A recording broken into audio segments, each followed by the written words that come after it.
Welcome. This is Boccaccio and Booze, and if you don't like it, you can leave.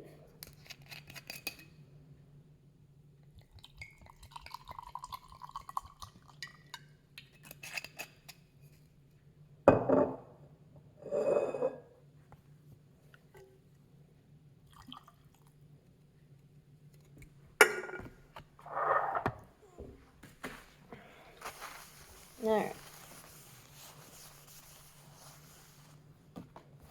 So this is the Decameron.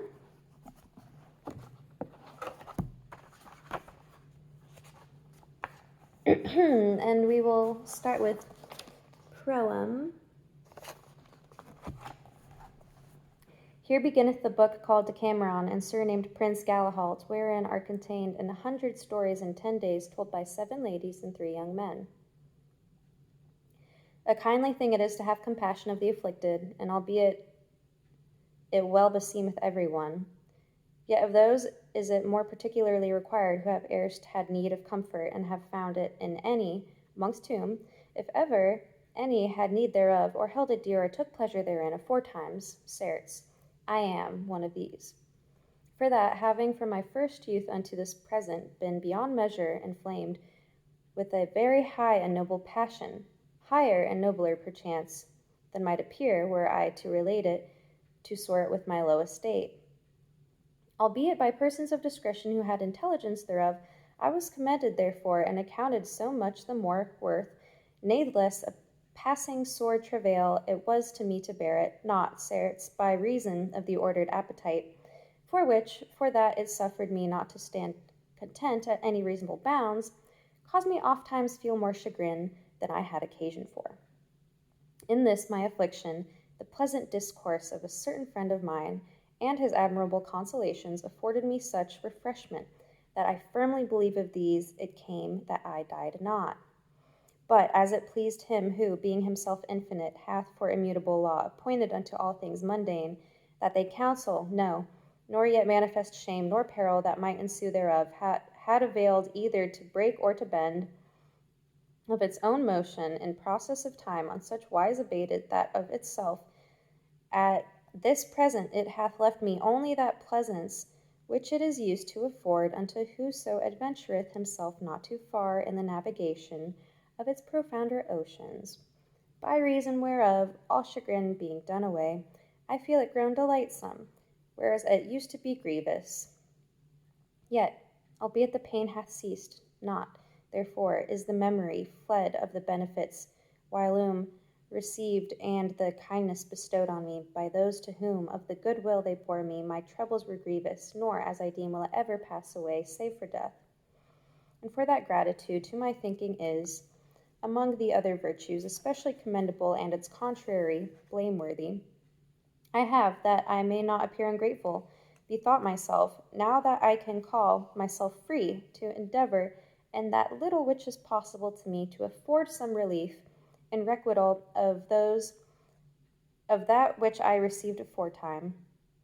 if not to those who succored me, and who, belike by reason of their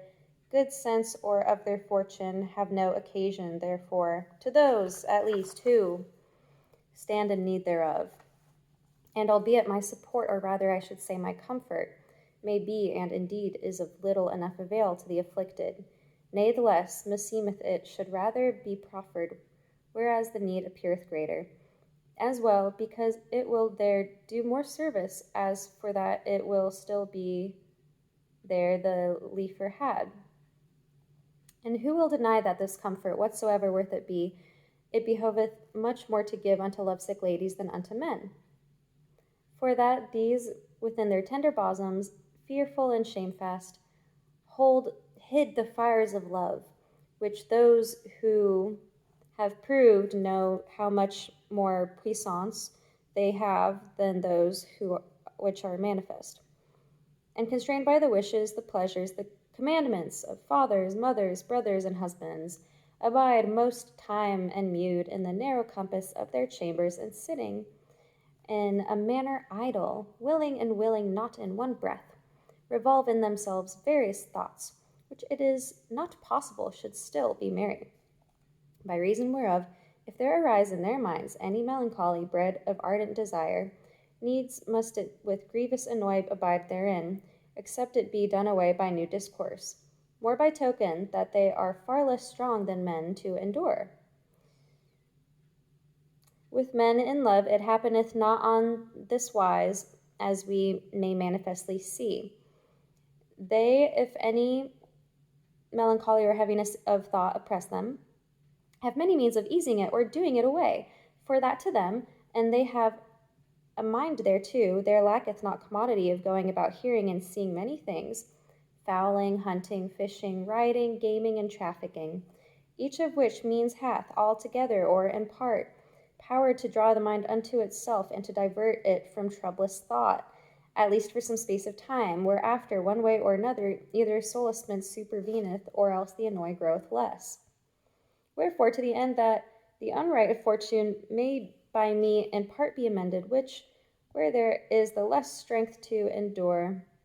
as we see it in delicate ladies, hath there been the more niggard of support, eyes, purpose, for the succor and solace of ladies in love, unto others. The needle and the spindle and the reel suffice to recount 100 stories or fables or parables or histories or whatever you like to style them, in 10 days' time, related by an honorable company of 7 ladies and 3 young men, made in the days of the late deadly pestilence, together with sundry canzonets sung by the aforesaid ladies for their diversion. In these stories will be found love chances, both gladsome and grievous,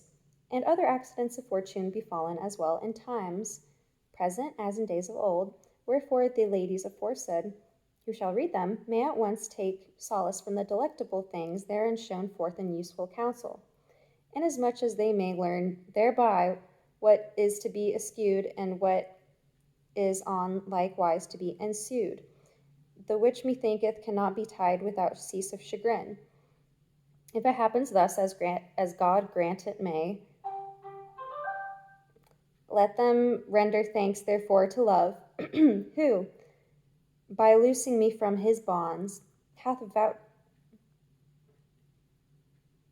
If it happens thus as God grant it may, let them render thanks therefore to love, who, by loosing me from his bonds, hath vouchsafed me the power of applying myself to the service of their pleasures.